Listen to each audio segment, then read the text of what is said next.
episode of HCC MovieMakers Academy Movie Reviews. I'm Trey, Dixon. And I'm Sami, Ismail. And we just saw Furious 7.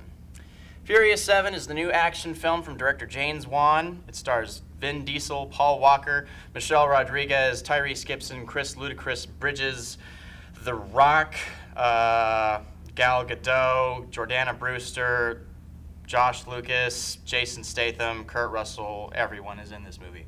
And it centers on the traditional Fast and the Furious crew as they're trying to hunt down the elusive Jason Statham, because I don't remember the character's name in this movie. Mm-hmm. So, Sami, what did you think of Furious 7? I honestly didn't like it that much. It was, there was not much of a story, as what I see is just non-stop action. I haven't really kept up with all of the Fast and Furious films, but so far, like with this film, I didn't really feel anything for the characters. They were very, very stale, just action. The thing with these Fast and the Furious movies is that the story isn't so much of a story as it is a loose framework in order to take a handful of cookie-cutter characters from point A to point B, and it doesn't necessarily matter how they get there as long as they get there. Mm. But that's not really the point. And I went into this movie not out of an inherent desire to actually see it, but out of a necessity to review something for this show. I don't care for this series either.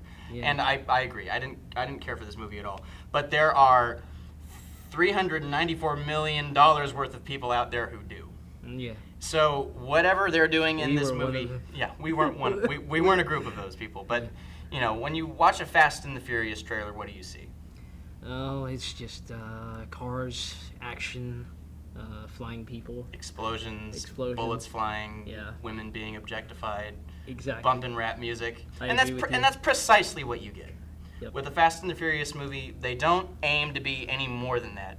But my problem with this movie is that, I don't know, I wasn't there for Furious 5 or 6, so I was out of the loop in terms of the whole dynamic between Michelle Rodriguez's character and Vin Diesel's character. She has amnesia in this movie.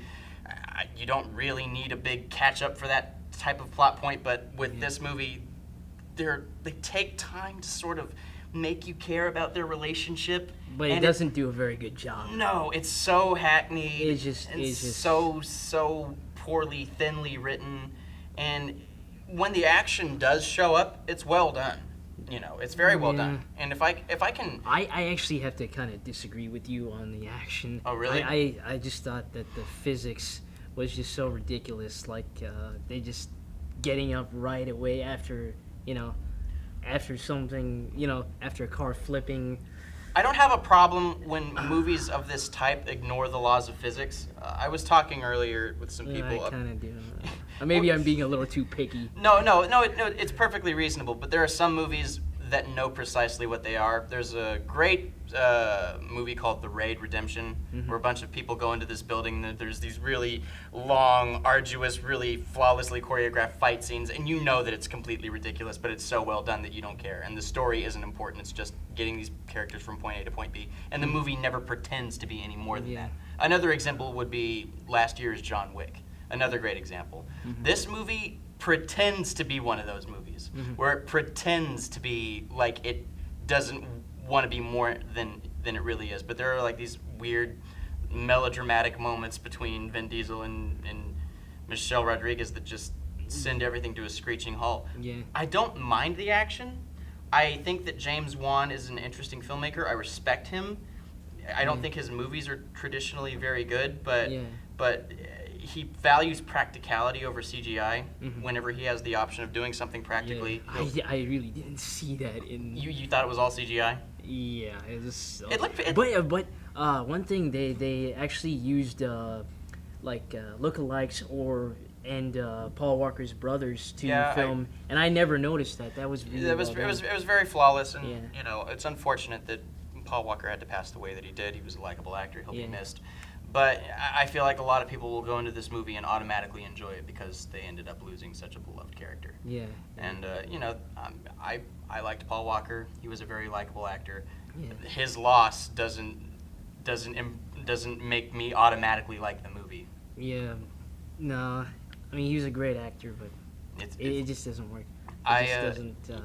you know, there is a great niche market for it, and there are certainly a lot of people who are built into this fan base. You know, I went to a packed screening, and everybody was really enjoying it. So at the end of the day, our complaints are sort of null and void. It doesn't really matter what we say. Yeah. They also visited. I also think that they should have like done a little bit of pacing if they wanted to, like you were talking about character development, like the thing about what's her name, Michelle Rodriguez, yeah. her having amnesia. If they had some pacing in between the action, more pacing, then they could have. You know, whenever they start developing this aspect of her character, as an audience member, you're saying, "Oh God, we're doing this again. We're going to have to sit here and watch them talk about this stuff. I don't want just get back to the car action. I'm bored by it, but I would rather watch that than what you're doing right now. It's much more interesting. It's much more engaging. Yeah, engaging. You know, and some of the sequences were exciting. They were creative. Mm-hmm. The whole thing where they're jumping out of the plane was a little ridiculous, but I was I think that was very enjoyable. I think what was his name, the guy that stayed up in Tyrese Gibson. Tyrese Gibson. I think his character was the most interesting character out of the whole film. I disagree. I think the most interesting character in this movie was Kurt Russell. Mm-hmm. Thank goodness that Kurt Russell was in this movie, because if it weren't for Kurt Russell, I would have walked out. I was thinking, gosh, this movie could really use some charisma. And right then, Kurt Russell drops out of the sky and says, "Hey, I'm Kurt Russell. Want to, join me, and I'll help you find this bad guy." Yeah. I'm Kurt Russell. So I thought Tyrese Gibson's character was very very funny, and I thought that all the other characters were sort of just expendable, interchangeable, but his character was. They had some nice chemistry. They didn't have a very good script to work with. Yeah, they didn't have a very strong script. Which is to be expected, because it's a Fast and the Furious movie, and it's not about the script. It's about the action. Yeah, it's about the explosions and stuff. You can tell that the actors are all very fond of each other, and they clearly enjoyed the movie, and making it. Or they have a nice chemistry with each other. They also visited Abu Dhabi, the country. Yeah, there's part of United Emirates. Yeah, and they did a great. Unfortunately, this sequence is in the trailer, and if I can say, the worst thing about this movie is the fact that you might as well watch the trailer. Everything that's great about this movie is right there in the trailer. But there's a scene where they jump a car from one building to another building, and that's when the practicality completely lost me. That was ridiculous. I was watching a cartoon at that point, and I completely checked out. But it's not. I also think they could have made it interesting. Like, I thought when they did Tokyo Drift, they sort of captured a little bit of the feel of I think Tokyo and stuff. They could have done that with when they went to Abu Dhabi. Well, with Tokyo Drift, they were stuck there, and that's where the whole story took place, and you had a long time to sort of get the feel of that particular location. But with this movie, they're jetting all across the world, chasing after Jason Statham, who, by the way, plays himself. Yeah, pretty much himself. This movie is not really a Fast and the Furious movie, but more a documentary on Jason Statham. Pretty much. And how he hunts people down. Yeah. Okay. Yeah. What else do we say? Well, what would you give this movie on a scale of 1 to 10? At best, I think I would give like a 6 out of 10. I think I'm being really lenient.